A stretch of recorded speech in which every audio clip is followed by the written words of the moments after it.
I'm Wakeman. I'm the author of No Ego and the founder of Reality-Based Leadership. One of the things I love about you fans is when I ask for your questions, you respond. This is just a couple of days worth of questions on what you want to know more about when it comes to practicing the reality-based leadership philosophy. So rapid fire question number one, Sai, what do you do with an excellent employee who cries all the time? First of all, this is not a big deal. It's just someone's next development opportunity. This is an easy one. You bring in that person, ask if it's an appropriate time to talk to them about what you would like them to focus on next to be more effective at work. And you begin by saying, you are an excellent employee. And I have something I think if you worked on next would really help at least our conversations and potentially how you're perceived at work. Are you interested in knowing what that is? I love asking permission. And when you tell the person, one of the things I've experienced is that at times you have tears in our conversations that don't seem appropriate to the topic.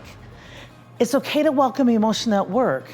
It's also okay to let people know that at times you've noticed their tears at work aren't always appropriate to the levity of what we're discussing. Now there's some cool words in here I'm using. I've noticed at times it doesn't seem to me to be appropriate.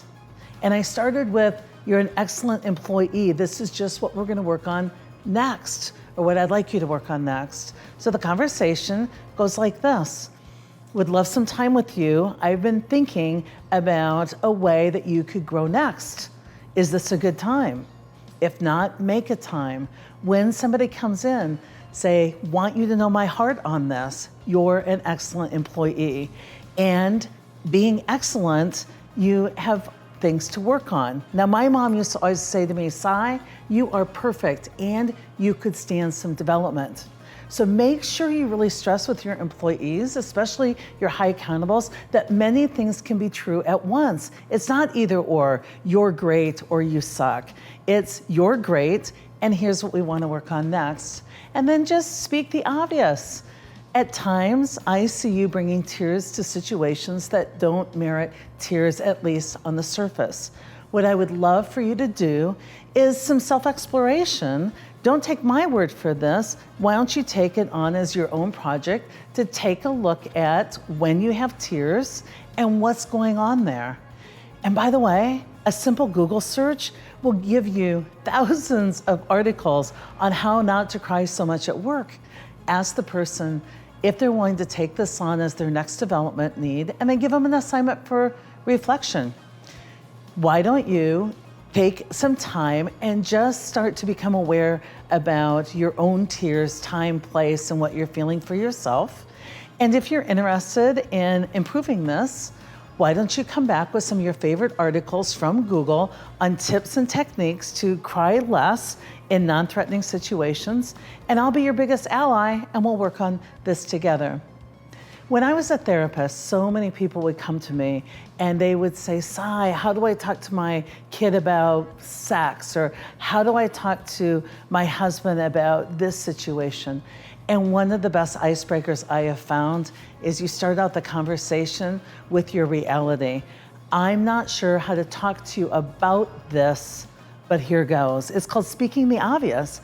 I don't know where to start as your parent talking to you about sex, but here's some things I'm hoping that you either already know or will know by the end of our conversation. When you want to broach something from your heart, admit your vulnerabilities, admit that you don't have all the answers, make no accusations, use tentative language like I've noticed or something I've been thinking about in regards to our relationship, and then open it up to the other person. Ask them if they're willing to reflect on and learn about this for themselves, and then leave it their development journey where they go do the learning and the self-reflecting and come back to you as a resource, a support, and an ally. Unless this is a performance issue, treat it as a development issue where you are willing to support the person as they walk through their own next growth and next stage of evolution.